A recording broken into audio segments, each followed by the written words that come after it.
I'm unmuted now, Oh, yeah. but everything's going to freak out. Hold on a second. Uh-oh.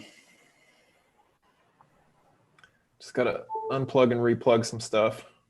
Oh. Oh, baby. Oh, I can see myself. I look so good. And Tommy Chong's here. Tommy Chong, Chris, welcome.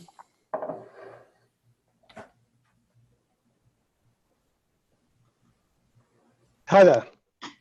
Hey, welcome. Thanks. You're in London, right? Yep. So work for an MSP in London. So yeah, I think we're kind of using Salt a bit differently from everyone else though. Oh, cool. So yeah. Well, we're using salt differently than almost everyone else. So you're probably using it the right way.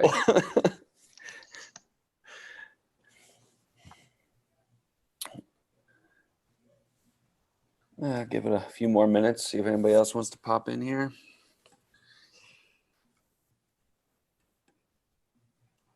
Is that your dope pad, Wes?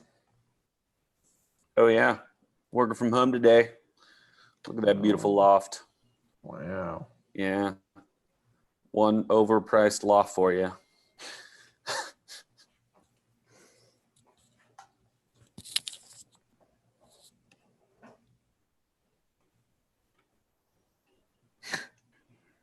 Wait, so Shay, did you write that you wrote all that software update stuff, right? I wrote a lot of it, and then it was at my daughter's ballet practice.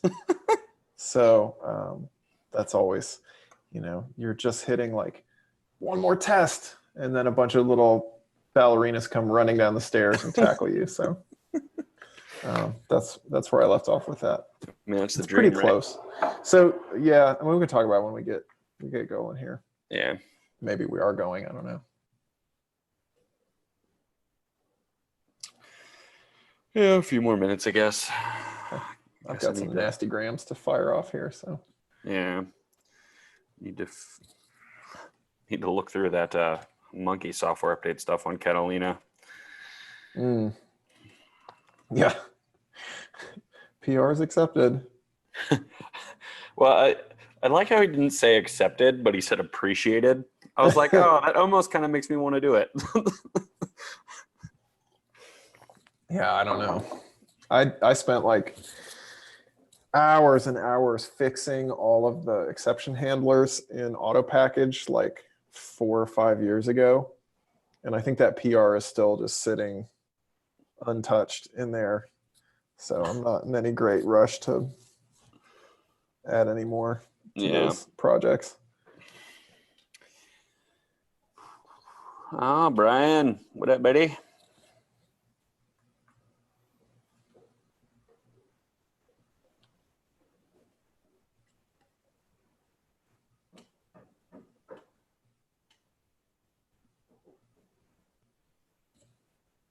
Brian. Oh, there he is. Hey, sorry. There's that target man. What's going on, dude? Oh, just figuring out how I'm not ready for Catalina for so many reasons.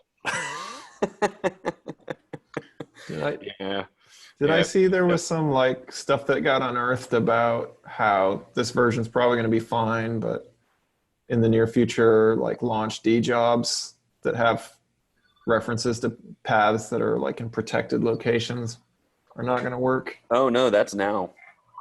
That's now? Oh, yeah. Like in 10.14.6? Yeah, that came in, that came in beta 6 yesterday. Well, I didn't get beta 6 yet because I've been busy doing silly other stuff. That's how I discovered that lovely new software update. Actions restart versus restart, gotcha. Yes, which would totally make sense, but, Apple. I hope you have that. That's in Slack somewhere, right? Yeah. Okay. Yeah, I need to throw that into the tests. Absolutely. But we'll get to that. Yeah, we'll get to that. But so that's another agenda item Is there an agenda? Yeah, usually it's just up here, but Okay. I guess Add. the normal workflow is if anyone's new, and then everybody introduces themselves, and then yeah, I guess just anything else. Oh, hey, look at this. My girlfriend has this water bottle on the table, and I didn't even realize it, but it says Salt Co. Check Oh, that out. there we go. Jacobson Salt Co. It's all salty around here. So much salt. But yeah, I guess 7 minutes is long enough You're for not early, you're late. folks to come in.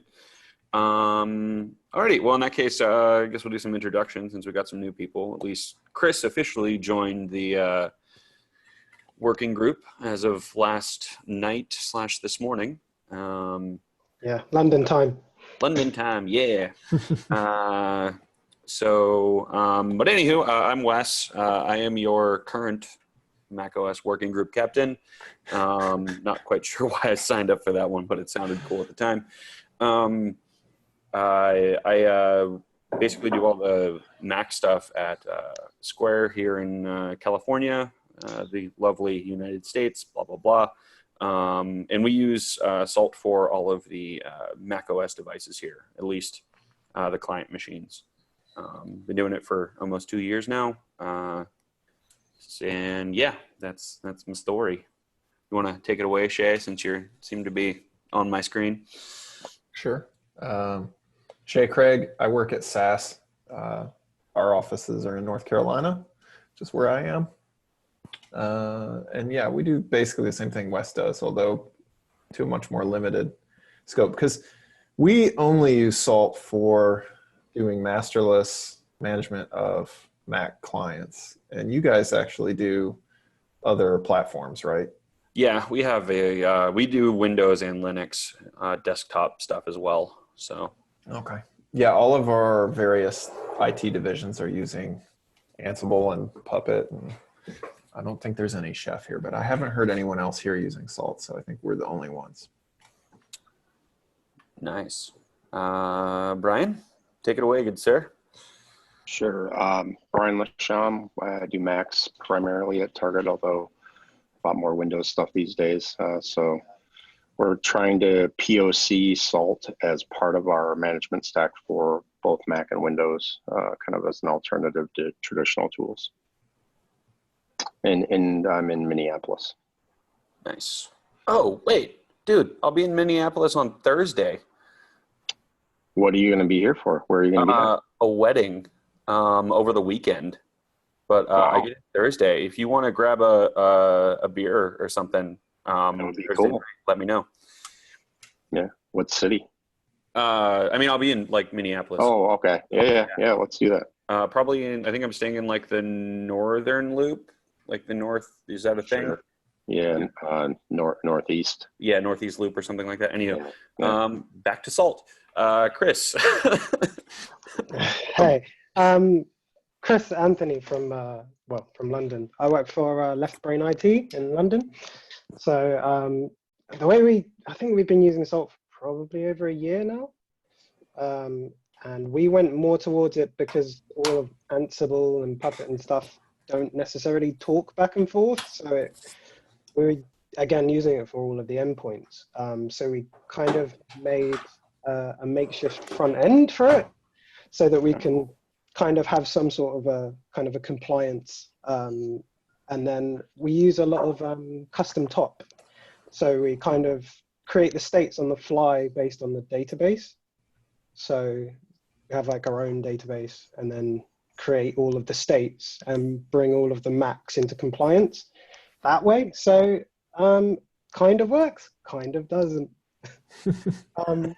It didn't realize at the start, I guess, that speed would end up being like a major issue once you start to kind of scale up. So I guess kind of going back to the drawing board and taking out what we've learned from that to kind of, yeah.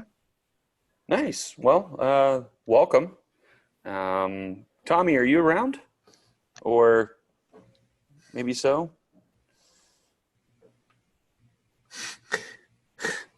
There is a tiny bit of text that says waiting to be accepted into the meeting Wait, what? on the picture. I don't think that Is it like a bot? That doesn't. does it pass the Turing test? I don't know. That's fascinating. But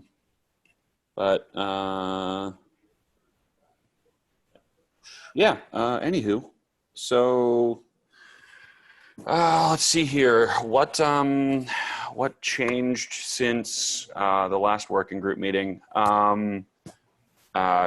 Okay. I You should really fixed- take You found notes. a little launch D. Does anybody like want to volunteer to be like the note taker since I'm awful at it? Or I can do it. Let me see here. New note. Because apparently I'm supposed to like post the notes into the Salt community group thing. That does sound like a captain job. Yeah, I'll do it. Blah, blah, I mean, blah. you get the salary too, so. Yeah, sure. Okay, what's today's date? The 19th? 20th. 19th. 20th. Wait, is it the 20th? Yeah, Oh my it's goodness. the 20th. Yeah, so last month we discussed how best to handle Pi Objective-C code in Catalina, since Catalina is changing pretty much how deep you can fork a parent process from LaunchD and call Pi Objective-C code. And then once you get so deep, which in Catalina is more than, or at least is a single fork, then it'll crash the whole stack. But luckily, you can do, wait for it, in the like minion launch DP list, you can add disable keep alive to the program arguments, and that will keep it from doing a fork of the parent process.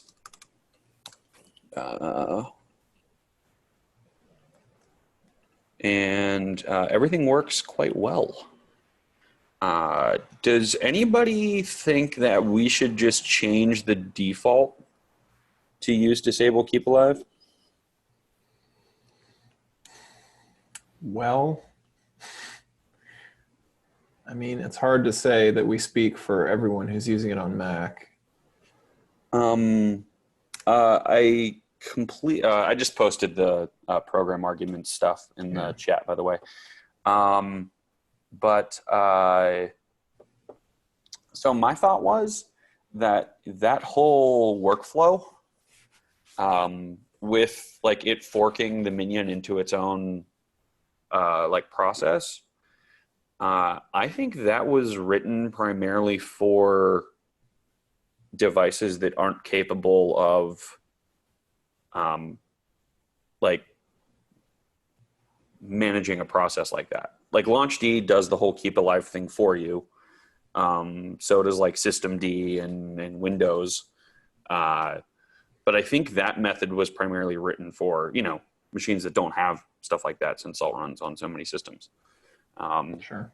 So I wonder if that was just a thing whenever the Mac support was originally written, that like nobody just even bothered to look at that.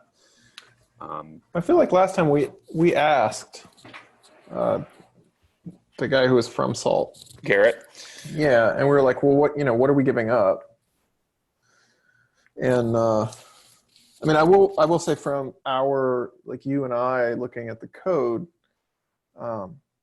we know that on Windows, they essentially are already doing that.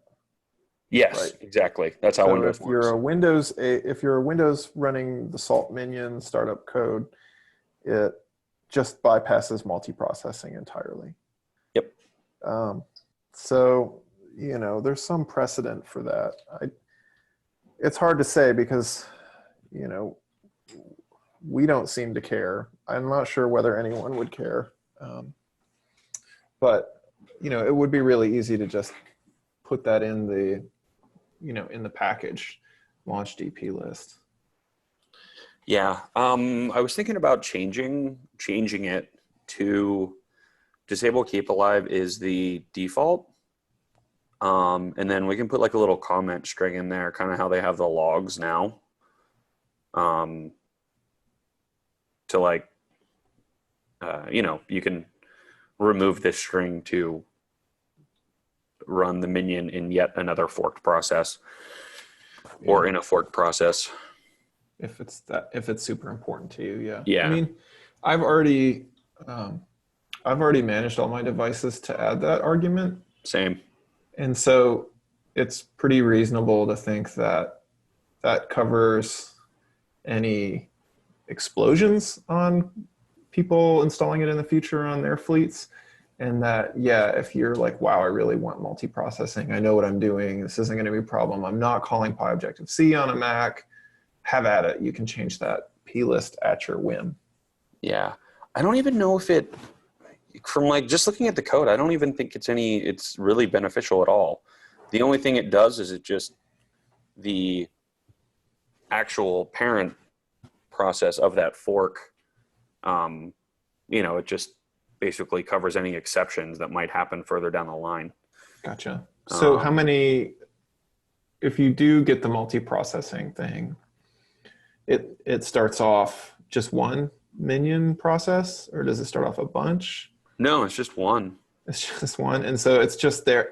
So it's entirely there just to be like disaster recovery. Like if one blows up, it'll start another one. But it's, like I said, it's primarily there for OSs that don't have a mechanism like LaunchD. Well, if I had my druthers, then I would say make a proposal /PR that does change the plist file and just say like, this is our understanding of the situation. Unless we're grossly misunderstanding how multiprocessing is used here, like we don't think that it's actually needed or helpful. And, tell me I'm wrong. I agree. Come at me, bro. Come at me, bro. It's difficult right now because I think everybody on this panel uses masterless. Exactly. So it's hard to say what the impact is. I don't use masterless. You don't? Okay. No. So we've probably got about 600 Macs. So, Okay. But I wouldn't say from using any of the PyObjective-C, my understanding of it was even though that it crashes, that was the forkings through security, or I think that was the original time it came in.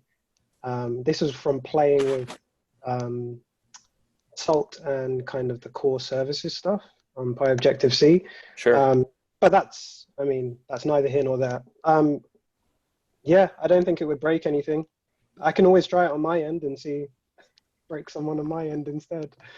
Yeah, no, if you want to give it a try, that'd be cool because, like Brian said, at least Shay, Brian, and myself are all masterless. But wait, so Chris, do you have multiprocessing as false in your minion configs? Whatever the default is, I would have just left it, just because it hasn't affected anything that I've been doing. So interesting. Okay. Do you know Do you what do version any- you're running? Sorry, say that again. I was just asking what version you're running. We're in production 2017 5.5, but I'm testing the newest one at the moment, so I can always stick it into the testing because obviously I'm testing all of our code from production in the new one to see what's going to break for Catalina. Yeah. So I noticed that I have a grain that calls CF preferences through PyObjective-C, and that basically crashes the entire minion every single time it starts up, unless I do this disable keep alive on the program arguments of the launch D and turn multiprocessing to false, which actually I haven't tested multiprocessing true to see how that works in Catalina. But I'm assuming it'll still have a very I've sad never time. understood the distinction between those two different usages of multiprocessing as well. So from what I could tell in the code, like every single time it does a schedule or like a scheduled process, if you have multiprocessing true, then it does use like the Python multiprocessing library. If you turn it to false, it just uses threading. Okay. And I'm no concurrency wizard, so I don't really know the difference between those two. But I know one works and one doesn't. Yeah. Well, in Python 2, I'm not sure there is a difference. Oh, really? Yeah. Yeah. Chris, I don't know if you know or not, but 2019 too, we added PyObjective-C into the core package. Yeah, so that's basically what I've been now testing with all of our code, because obviously the mistakes you make at the start, Yeah. I now have to fix. So yeah, I mean, in terms of that setting, I don't think I'm happy to put it on one of the test setups that I've got with some, production code that I'd be putting in place. I mean, outside of that, it doesn't seem to me like that setting is going to make any difference at all to any of the Mac users. But I suppose, again, hard to speak for everybody else on how they're using it. Sure. Yeah. But I do think it's a pretty safe bet based on the fact that Windows doesn't use it. And, it kind of stands to reason that everything is procedural in its processing of what we want it to do. Like it does. I think you made a pretty convincing argument to me that it's just there for restarting the minion if it fails. And it is very much is just kind of like a cross-platform attempt to manage that rather than dealing with the OS. I think I wouldn't be surprised if we can get somebody from Salt to comment and just say, no, this makes total sense, or no, we need this for master pushing a bunch of commands down at once or something. Yeah, I wonder who even wrote that piece. I'll do a git blame and see, and then I'll just ask them. So I'm really curious, Wes. Like so basically your launch D here, you're calling the minion because you use Salt. Sorry, you breaking up there, bud. I think he's out. Oh, he gone. Oh, no, Right, he's froze back. up there. So I didn't hear any answer there. We didn't hear the entire question, Oh, so okay. if you don't care to repeat. So, yeah, no problem. You're using this minion, the built-in minion launch D because you're using Salt's schedule feature? Yes. Okay. So we don't use that. We have our own, I think I mentioned this at PSU, but we made our own binary that will check for the tarball and do the schedule and stuff. And I don't run into any crashes because we just call Salt call. Yep. I wonder if it's something with the schedule in terms of because if you're seeing it with a masterless setup because of this launch D minion, is the bug in the schedule as well? No. So when you call Salt call, it's just a single thread, right? Where when you run the minion process, it starts up this whole like minion daemon thing, and then inside of that minion code is the like where it does all the forking. And that's why you probably, like, multiprocessing doesn't even, there is no check in salt call to like do any multiprocessing or anything like that. It's going to be a single thread the entire time, which is why it's like a safe workaround, and it like works pretty much all the time. Yeah. Well, I think, I mean, specifically when you run the schedule state, it stores that scheduled job, but the minion is what actually executes the scheduled jobs. So if you don't have a minion running, the schedule doesn't, I don't know if the state will even complete, but it will definitely, not do anything unless you have the minion running. Yeah, it'll fail because it looks too, oh God, it's not an XPC. Yeah, whenever you run the schedule, it has to look to see if the minion's actually running in order to like complete the state. And then, the other thing that I think is worth pointing out, like Wes said, is that we both had grains that use PyObjective-C. And so those get loaded like super early in the process. Yep. And it looks just as if like everything's just blowing up. Yep. And then, because it just like through the minion, it just throws it on like a little loop. And like if you go to the trace level logs, it's just like checking schedule, nothing to run. Checking schedule, nothing to run. It just goes over and over and over until it hits something to run, and then it performs its duties. Okay, yeah, I'll go ahead and just open a PR and see what everybody thinks, and I'll just tag everyone. You can put your 2 cents in. Yeah. I mean, I think another argument for it is that we now include PyObjective-C in the installer package.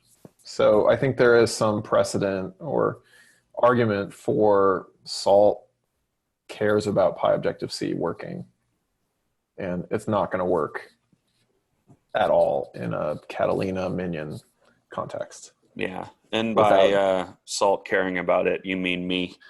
Well, I mean, you're the captain. Yeah, IDO. Okay. I like it. Is this what they call an action item? Yeah. Oh, man. Wes open PR for new launch daemon option. All right. All right. So, Shay, do we want to talk about your little software update, even though I think no one is actually probably using that in production? Well, they may want to. It's true. It's true. You are actually. Duh. Am I?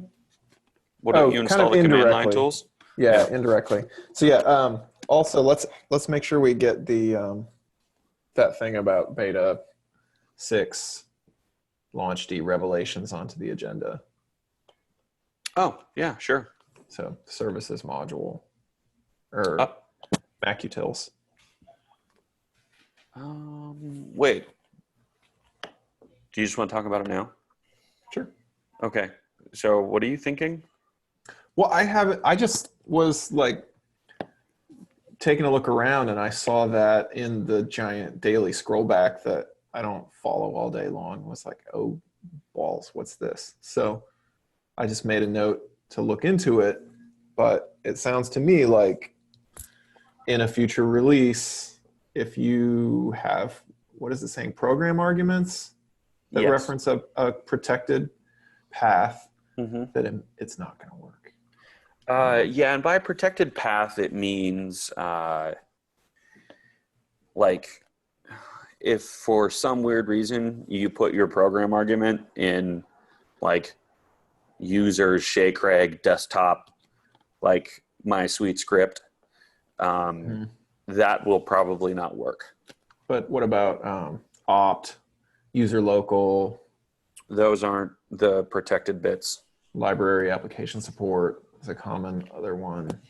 No, those aren't under the new protections. It's only like the user's desktop documents, downloads. like library contacts, like all that fun stuff. I And feel is like that only for root daemons or is it launch agents as well? And that's curiosity. That's not. I would assume that, I mean, it definitely goes for launch agents as well, but I'm wondering if, like, say you put your launch agent in users' Shea library launch agents versus just library yeah. launch agents. I don't know, something to test. But Well, I don't. Do you guys manage any launch agents? I have one, but it's going, well, yes, I manage several launch agents, but only one of them is in a user library. Right. I don't believe so. I think they're all root daemons. But Yeah. No, Well, I don't. and I guess more specifically, do you use the services module to ensure that any launch agents are running? I mean, yes, I do. What were you saying, Chris? I don't use any, so Oh, okay. Yes, I have several because we have several applications that security would like me to manage that for some weird reason have a launch agent. Okay. And that's how I've noticed that basically all of the, not all of, but a good chunk of the launch agent code just like doesn't work or needs fixing. I've fixed most of it internally with using custom modules. You're talking about the Salt launch agent code. Yeah. Okay. Yeah. I already fixed most of it that got landed in 2019. Was that the Mac Services utility module? Okay. Yeah, both of those. Yeah. Got some love.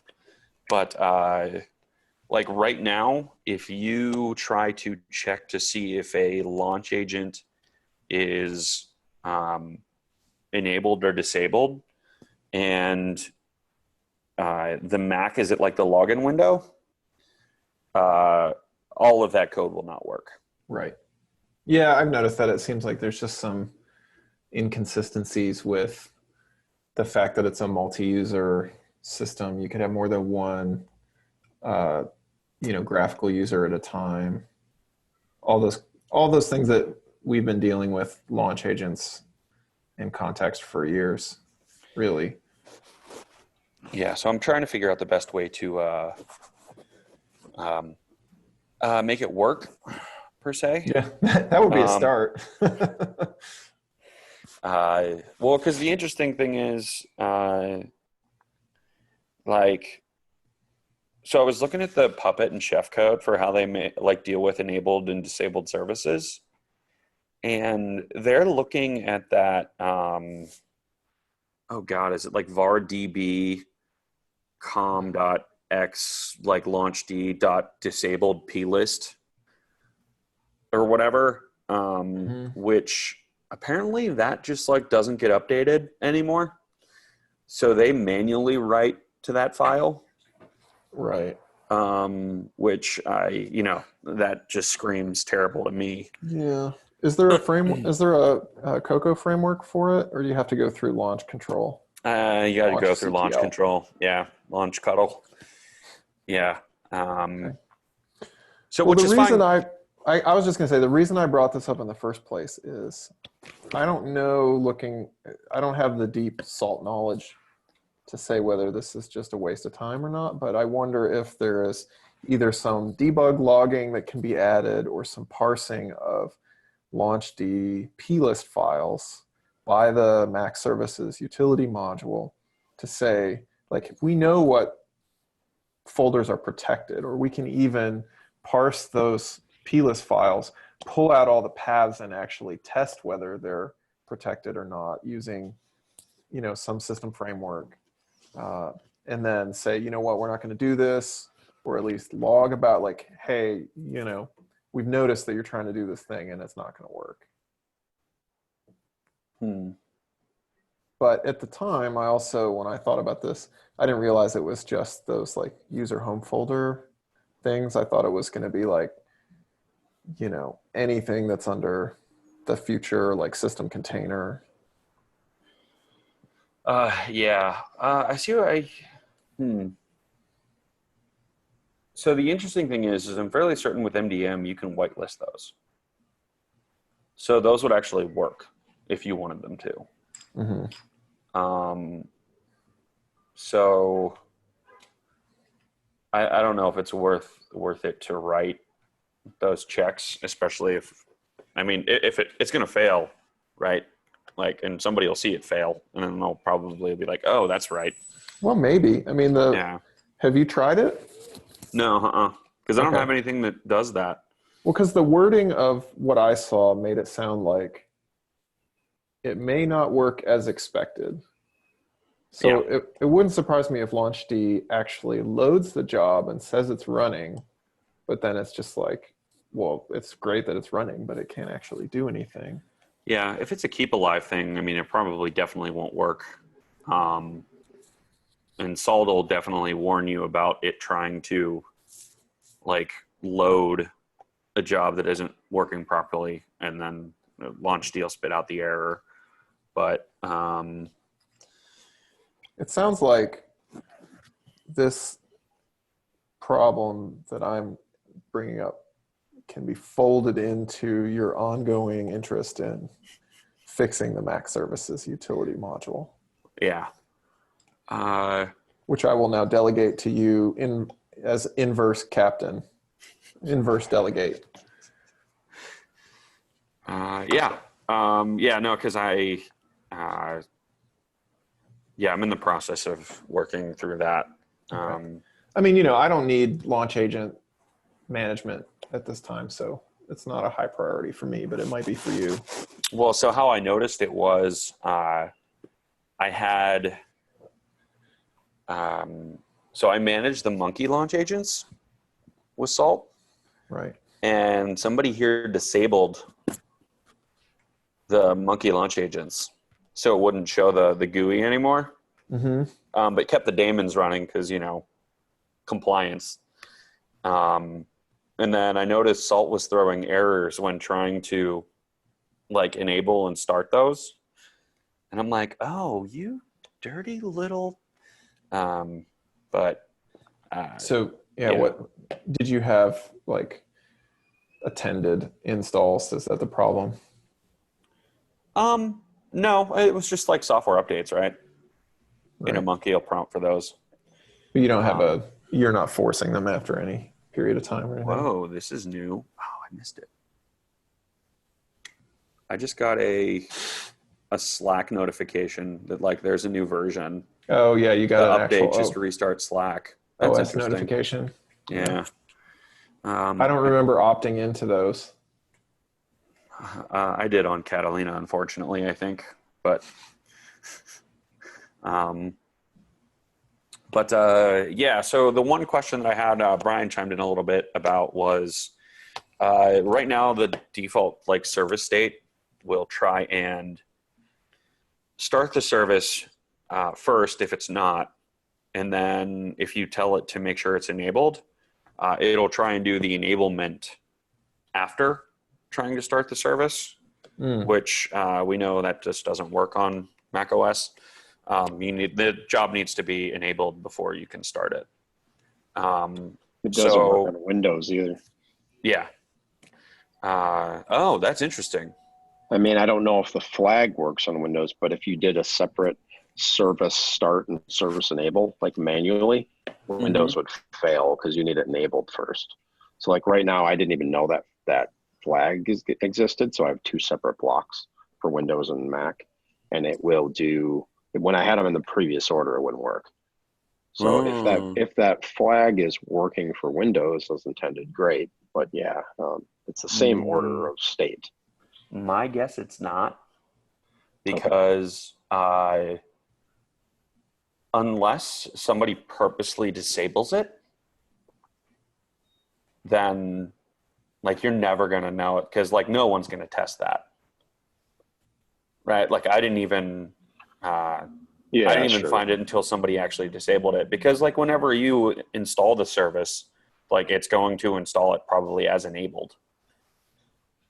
Yeah, so we install like a dormant telegraph service that we can basically, if we add somebody to a pillar, we can then flip that on. So like, oh, Oh, your sure. machine's got issues, add them to that pillar. It will then next time it runs, it'll flip it on to start shipping stuff to like Grafana. But I don't Gotcha. want that for Nice. everybody, because if I have that for everybody, it's not useful. Sure. So that's the use case. Okay. So yeah. you're for talking most about of the you're talking about the service.running has a parameter for enabled. Yeah. Okay. So, so like I'm going to change the behavior so it'll actually work. But my primary question was if you want to make sure that the service is running and you don't pass an enable true flag to it, and we know that it's disabled, do we just enable it automatically for you? Or do we cause the state to fail and say, hey, please add enable true in order to fix this because the service is currently disabled? My vote is for option B. Yeah, I would vote for B as well. Out of curiosity, does service.dead have a disable flag? So you just pass enable false. Oh, okay. So enable by default, the enable parameter is none. So it only makes changes if it's true or false. Well, I wonder if you know, there's other platform modules for service that are virtual modules for it. And I wonder if you just can you change the defaults and or the doc string for the Mac one? So for the Mac one, it's like a whole order of operation thing. So like at the very top, or not the very top, but like once it does its check to see if the service is running or not, and it's not, then it does the options test to see if like, you know, you're running as the test option. Then right after that, I have it looking to see if it's a macOS and the service is currently disabled. Then I do my check. Like then I do the code bits, right? This is in the state. Yeah, this is in the service state. So it would only affect macOS. But so that's what I'm trying to remember. Is there just one service state, or is it a Mac service? It's just one service state. Okay. So we couldn't, even if we wanted to, we couldn't change the API for that. No, not really. It would have to keep the same behavior as before, at least for all the other platforms. I like option B because it doesn't screw somebody's machine up if they don't know about it. Yeah, agreed. I don't like it when things make changes without you telling it to. Though I get it that it's convenient. Yeah, I like the explicit definition piece. Shay, Chris, That opinions? sounds good to me. Yeah. I'm all for more verbose. So option B? Yeah, option B. Cool. All right. Some British English there for you. I like it. But speaking of British, Chris, you should swing by the. Have you ever gone to the MacAd UK conference? No, actually, I've not been to that one. They have a few that go on around London most of the time, actually, but not the actual MacAd one. Yeah. Next year you should swing by because I'll probably be there, or at least I've been for the past couple of years. Oh yeah, sure. Yeah, no problem. So it would be good to have some more some salt love there versus all the Team Chef and Puppet garbage. No, just kidding. Much love to them all. They're all great. Salt's just better. But okay. So I will do that, and I will try and fix all the launched eCalls from the login window that will definitely fail. Okay, another action item for Wes, fix with option B.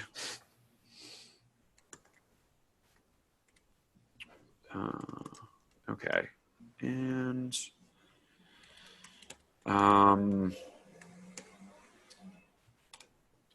so software updates. Yeah, let's talk about that. So, this is Wes's fault, but I'm working on it. I can't do everything, buddy. I know. I appreciate your help. Wes definitely noticed.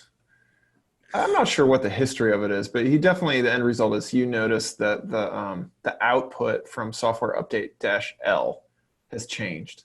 Yep. So they used to put things like recommended and restart in square brackets. Now they're comma delimited with a label. It overall looks like a minor improvement. It's still not structured data.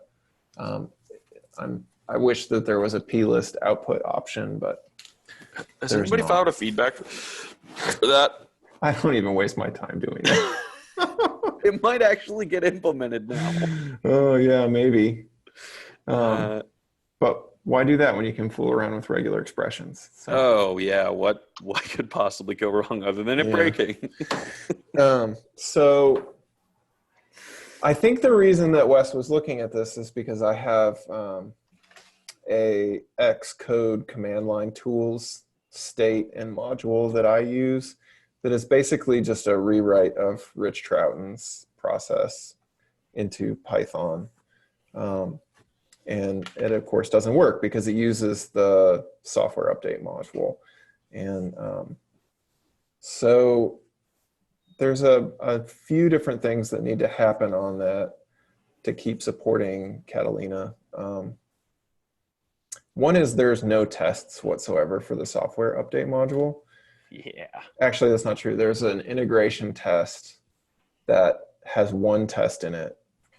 And that's all you need to get that PR in there, baby. Integrate. Just one test. So I've started writing, I've got a pre-Catalina and a Catalina test case. And so far all I've written are tests for just parsing the available updates. I haven't gotten anywhere beyond that, but it's the branch I'm targeting is the 2018, whatever the last 2018 one was, because this is a bug, right? So Wes talked me into how this works. So we try and get it into like updates. This is definitely a bug. It's not a feature. So I don't imagine that I'm going to have to write tests for the entire state just as punishment for discovering that it doesn't work anymore. I think they'll probably just be happy with whatever we can provide. Agreed. So the thing that I'm not super clear on is I need to look at examples of the output. So one of the things that's a little tricky, at least the way I'm doing it now, is there such a thing as an update that requires a restart that is not recommended? I know I just blew your mind there. You went like this. Safari? No, not Safari. Safari requires a restart? On one of the, I noticed on 10.14.6 there was a Safari supplemental update that required a restart. But it wasn't recommended. I could probably find in Reposado, to be honest. It would be in there. Okay. With, I mean, I can't even remember. Yeah, I keep actually, looking no, at that's this other monitor. That's exactly what we should do.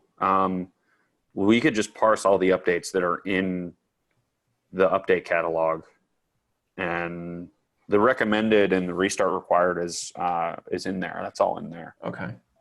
Well, I mean, fortunately, so Wes was able to, as a result of getting this new beta, at least fill in the missing piece, which is like, what does it look like when you have a restart required update? It seems like it doesn't put anything in if a restart's not required, except a trailing comma. But if you do need a restart, it says restart : yes, but there's no restart. No. No, there is no. It's action : and then restart. Yeah. So so part of the problem is the old software update module did some really weird stuff where it gets the list of updates and it uses a regular expression to find all the names of them and the versions, and then it runs through the list again to try and filter out ones that are not recommended, and then it runs through the list a third time to figure out which ones require a restart if you use those options. And so it also has like the kind of stereotypical inscrutable regular expression that like 5 minutes after you write it, you forget what it means. So I've taken that and I've made just one regular expression for each for each OS version that is actually commented and broken down into little like tokens on each line so that it's a lot more clear what each part of the regular expression is doing. And it uses named groups to actually pull out, like, this is a recommended update, this is a restart update, pulls out the size. And so it makes it a lot cleaner code to be able to say, let's figure out if you only want to see the updates that are available that are recommended. It's a lot easier to do that. It also makes testing a lot easier. So, that's basically where we are with that. I've got it working for the tests are all passing for non-Catalina, and they're not passing for the Catalina yet, but I just haven't had time to work on it. Ballerinas. Yeah, and you're also doing good work with Sal. So, I haven't touched it since we released it. So, yeah, but yes. So, I guess where I am right now that would be helpful is did you start an issue for it, Wes, or a PR? The software update? Yeah, I have an issue. I just added the output for a restart. Actually, I bet you I know why they did this. Because some of the dot releases require a shutdown whenever you get Bridge OS updates. Mm-hmm. And I guarantee you the action will say shutdown. Oh, not. Versus restart. And I think that'll actually be good because the current monkey code that we added is... oh man, that's crap. And I'm going to have to rewrite all of that. But yeah.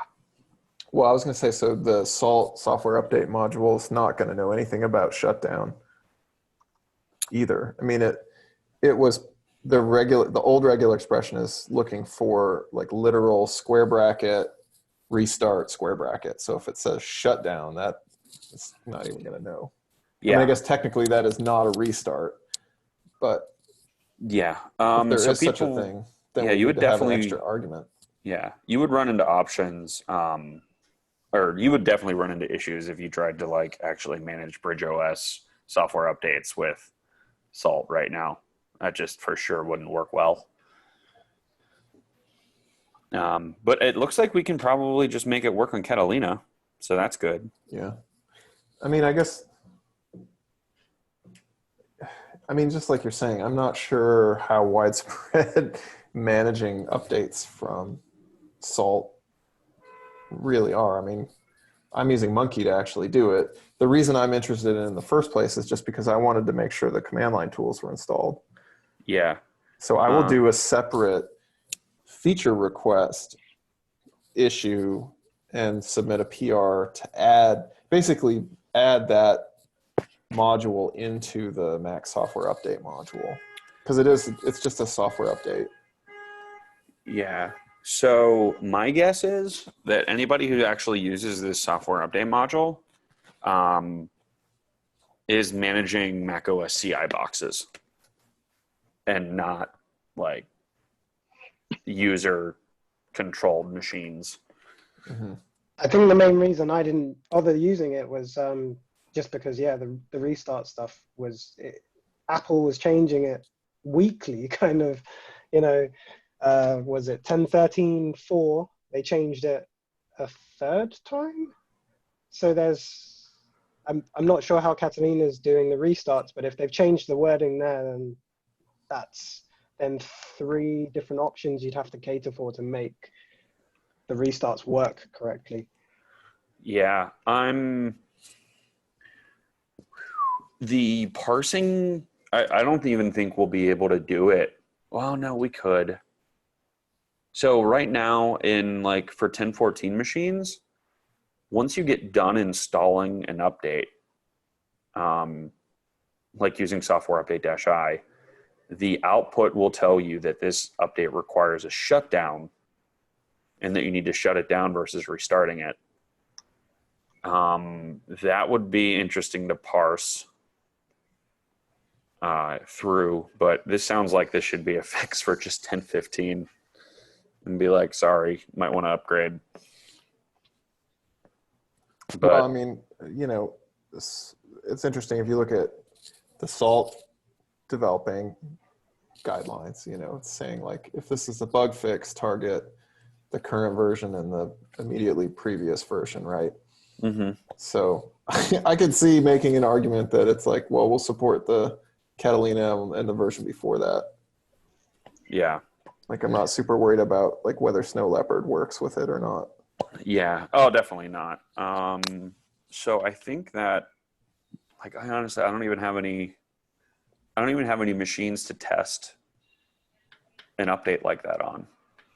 I mean, we kind of took the stand of anything above 10.13.4 didn't have enough crazy changes that it would break anything. But anything below that, it was, no go. Well, and I have no interest in using the software update module to actually install anything except for the command line tools. Agreed.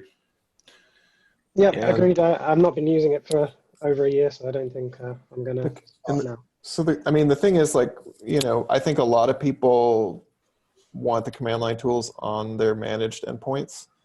And there are, you could very easily just use a bash script. It doesn't have to be through SALT. I'm going to make that work just because I want it to be through SALT, because I just think that's a better approach than having a bash script trying to parse all that stuff. Yeah, I would move to SALT to use it actually once she's all fixed. Yeah, maybe there's a couple different parts here, which is, I think there's some utility in being able to list available updates. I think that's absolutely what's breaking right now. That's not letting me install the command line tools. But I think that's one issue, is like that, adding the tests and making that work. And then I think probably there's another phase, which is, like, how useful is this even in the future? There's a module for it right now, but does there need to be? Yeah, there's a lot better ways to do this. Yeah. Anytime you're dealing with updates that require a restart, I would rather be using Monkey for that. Sure. Yeah, but like I said, I think a lot of the issues that I've seen opened for like macOS are not from people that are managing, like, they're not managing endpoints. Yeah. Like, these are CI boxes. Do you think that's a reasonable situation where they're going to want to install software updates, or do you think they're going to be like, I think so. Don't touch my machine? No, I think that they've got to update it somehow, right? So I would imagine they probably honestly are just running a master, and then they're running the execution module to, like, hey, install all updates right now, is my assumption, which is probably why it was written in the first place. So, but I think we can make a pretty decent state for it to wrap around the modules right now. I think you somewhat have one now, don't you, Shay? What do you mean? For the software update state. Oh, Do yeah. you have something like that already? I mean, it's super simple. You Oh. touch that file and then you install the update that shows up in the list. Sure. But I know one of the problems with Rich's bash script is that unless he's updated it recently, well, it definitely doesn't work now because of the changes to the output, although I'm sure he's like already written an update. But I was getting machines where you would touch that hidden file that triggers the command line tools install, and then software update would say, here are your available updates, and it would list like 2 or 3 different command line tools. And I think that's back in the day.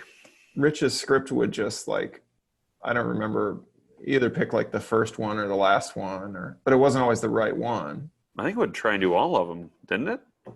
Maybe. I think it did install by label, not just install all, because then you're going to get like, oops, I just updated your OS on you. And oh yeah, it would go through and look for labels that have command line tools in the name. But yeah, I see what you're saying. Yeah, but even then, it's like whichever one is last wins. Yeah. I guess. I mean, who knows? When you actually install the package, does it have some like install check logic that's like, whoa, we don't want to do this. There's already a newer version. I don't think there is. I think it just is like, yeehaw. But yeah, okay. So work on that. Yeah. You already did most of the regexy stuff. I'll try and write a state that, you can just do like software updates, command line tools installed, and then it'll automatically place the tag file. And well, yeah, I think we can definitely, I've got that state. Yeah. So for the time being, that can go into the Salt OS X. Yeah. Do you want to toss that up there?